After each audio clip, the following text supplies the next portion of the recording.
If you've watched our journey so far, you know that we bought this house with every last penny that we had. One thing that we've been talking about for a while is the floors. Now, because we had used up all of our money, we were trying to economize. Instead of hiring someone to sand our floors and stain them, we decided we would do it ourselves. Wow, pretty great. Very great. Did they say to move it in circles like that? So you don't get a line. It's fantastic. We looked into hiring professional sanders, but when we added up the cost of renting a sander, of the sandpaper, it was still coming up to a few £100, which was significant to us at the time. So in spite of all the research telling us not to do this, we bought a belt sander, a Bosch PBS 75A, I believe, and we decided to sand the floors ourselves. Now I must admit, this was a long and tedious job. We started with a 60 grit sandpaper and ascended up from there. Because we were using such a small sander, it would only sand a few boards at a time until we had to remove the sandpaper. As you may already know from our previous videos, we didn't have enough space to move everything out of the living room. So this meant we would sand one side and then sand the other side after moving everything across the room. From the research we had seen, we were told that if you were to sand your floor with a belt sander, it would be preferential to make small circles and go in one direction. I got tired really quickly and I decided to go in opposite directions. My thought process was that as I increased the grit, I would be more precious and more cautious. But this was just the first layer and I wanted it gone. As you can already see, the floor was looking so much better and we were already very excited. As we only had one sander, Jack found ways to keep himself entertained. He started working on the fireplace. If you remember, the fireplace was in disarray. The bricks were falling off. We bought some ready mixed fire cement, which would work perfectly for our fireplace, and we started building up the fireplace once again.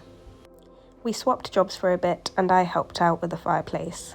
I even managed to write a secret inscription so that in 100 years when someone decides to rip out the fireplace, they will know that in 2022, Jack and Naomi restored it to its former glory. Hey Lola.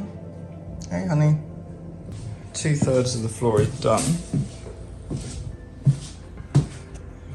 It's actually very difficult to see. It's like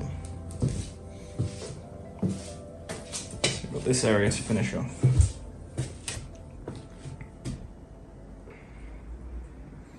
But let's go.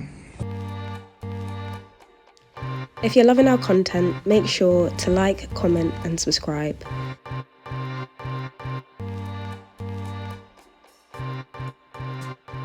Right, so I'm gonna remove this guide board off, which I put up to do this wall. I'm not sure how helpful it was anyway, but I want to make sure I can get into the corners when I'm sanding.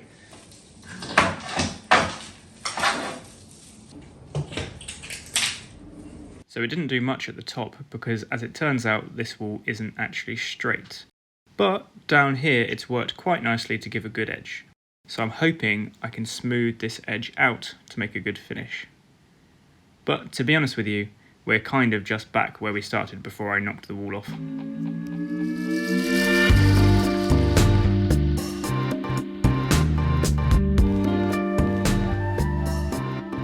And finally, we had finished sanding. I won't bore you with more time lapses of further sanding, but as I said, we used higher grit sandpaper, which is finer, until the floor was done. Okay, fine. One last time lapse. It'll be quick.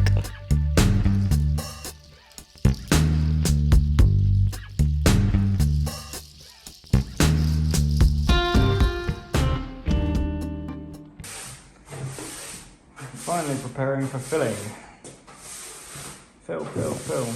Before we stained and finished the floor, we needed to fill the gaps.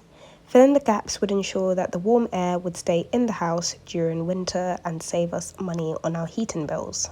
In order for the filler to match the colour of our floorboards, we used some of the sawdust that had come off whilst sanding. So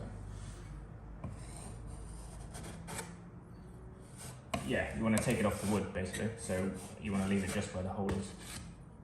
Yeah, that's much better. Some of our floorboards were in pretty bad shape and had holes which were bigger than anticipated. The filler would just drop right through them, so we got creative and put pebbles in them.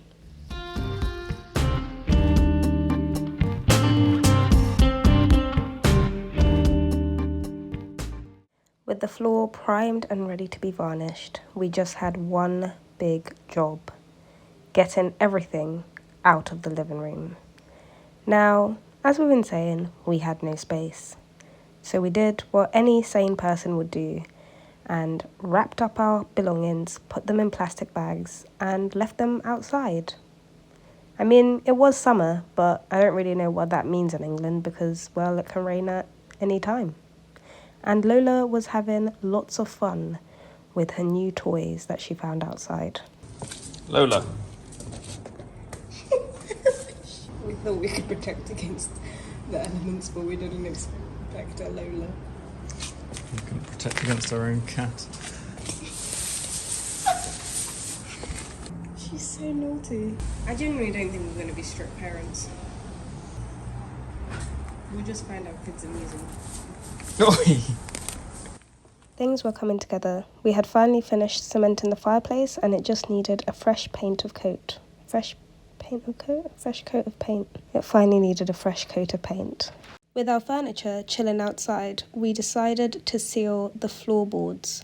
So these are the gaps between the floorboards.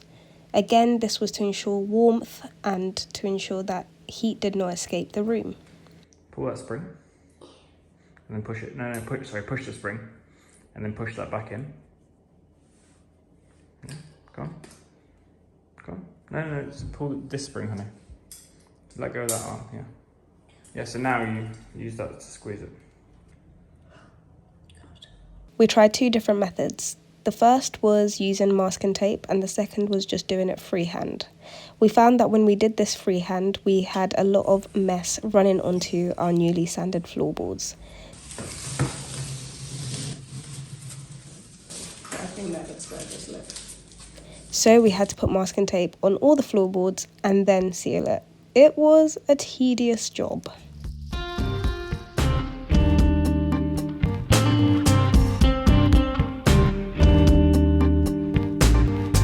And that was really it. The floor was ready to be varnished. Nearly ready.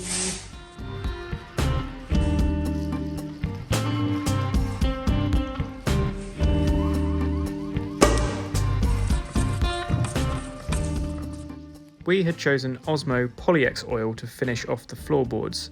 This is a hard-wearing oil which had been recommended to us by a number of people, including my dad and my friend Jordan, who had used it on his camper van renovation. It's also used by a number of people on YouTube that we'd seen, and it comes highly recommended for a number of reasons, for its durability, but also for the way that it brings out the natural elements of the wood. And in our tests that we'd done from the previous video, we settled on the natural original oil colour just to bring out the wood. Okay, what time's it going to end? 8:26. Perfect. Well, What are your first impressions of the floor, honey? it's very red, but I like it. So we might have red oak floors. Maybe, I don't know. I think it's going to look really nice with a dark fireplace with the black. I agree. Can't wait to style it. So here it is after 9 or 10 hours, and we're about to put the next coat on. Not much has changed. It's a bit less shiny, I guess.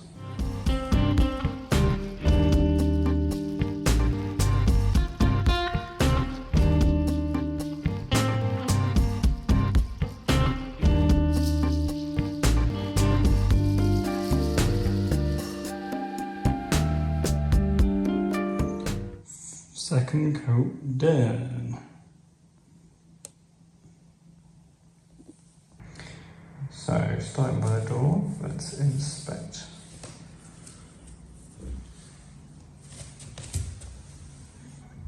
There's something here. So there you have it. We finished our floor. We had many imperfections in the floor, but you know what? We loved it. And we just decided to cover up any parts which weren't perfect. There would be furniture, there would be carpet, and when we have more money, we'll probably do it again. But for now, we love it.